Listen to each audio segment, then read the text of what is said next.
Okay, so I've been working with the MSF for the past 4 years in the field, and now taking over that new job as GS coordinator here. So we'll just give you a little bit of the field perspective and what actually you're doing, how it help us to actually save lives in the field. So how, from shaping buildings, you are actually saving lives. So I will start just maybe just to have for you a small understanding of what's an ordinary day in the field. I will just show you a small video. When I woke up this morning, it was still raining. It took 2 hours to get to work, but I made it in time for my first appointment. I met with some suppliers and had a working lunch.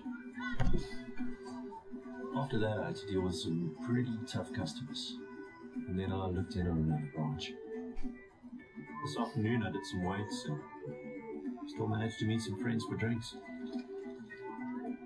And then I got called back to work for a last-minute emergency.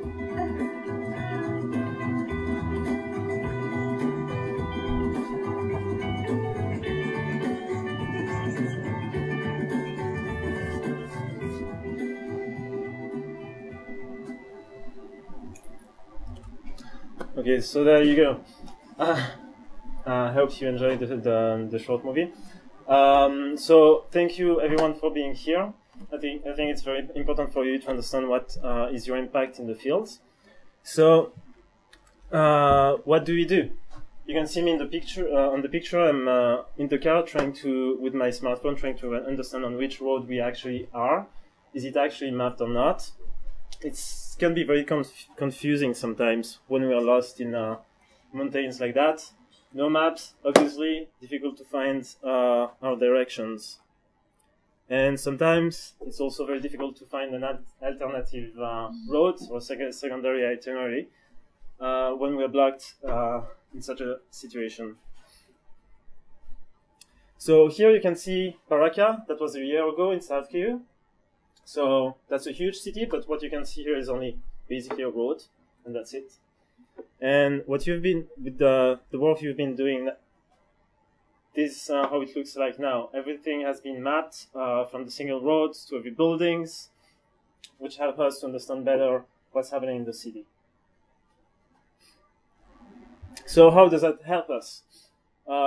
We use it for population figures. You know that when we are following an outbreak, we need population figures in order to understand what's happening. We can have a report that says, hey, we have 7 new cases of measles, cholera, whatever. And we need the population figure to understand what does that mean. Is that half of the population, or is that 7 cases out of a city of 200,000 people? It's quite different. So we use it mainly for planning vaccination campaign. So we understand how many people are living in a given place, so we can target properly our campaigns. And we understand the spread of the disease. And it impacts, so the impacts, it helps us to design better operation, to have better effectiveness in the field, and to target the actual needs. So more accurate strategies and in less time, and that's exactly what you're doing here, helping us to map in advance places where we'll be needing for those information and population figures. So here is a small village also in South Kivu, very prone to malaria. Another village in South Kivu also prone to malaria, but you can see with the boats, or people are coming, going, so where they are from. It's an essential question to follow our outbreak follow-up. So, of course, there are official names and so on, unofficial names, different spellings. So I got a patient once, and she told me, I'm from Kenya. I was in South Kivu and I was really confused. Well, you traveled a lot. I said, no, that's just the village next to the main roads market, after the bridge on the left, next to the lake. So how do you translate that Kenya into that sentence? And that's exactly what you're doing here. So, impact again, target better our programs, what the needs are. and to have specific activities for better outcome.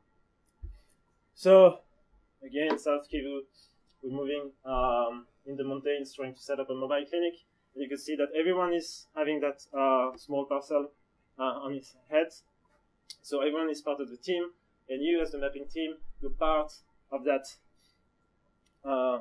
MSF movement, and you help us to actually save lives. Thank you very much. Happy anniversary.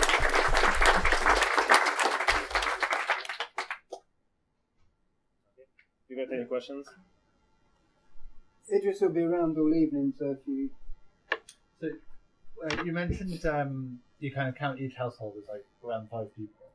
Do you ever like look at like the building sizes that we're mapping? Use that?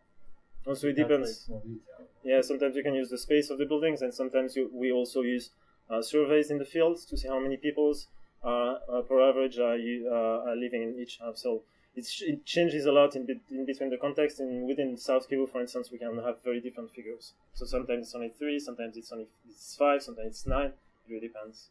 So we adapt the methodology. Okay, if no more questions, I heard pizza in the kitchen. So enjoy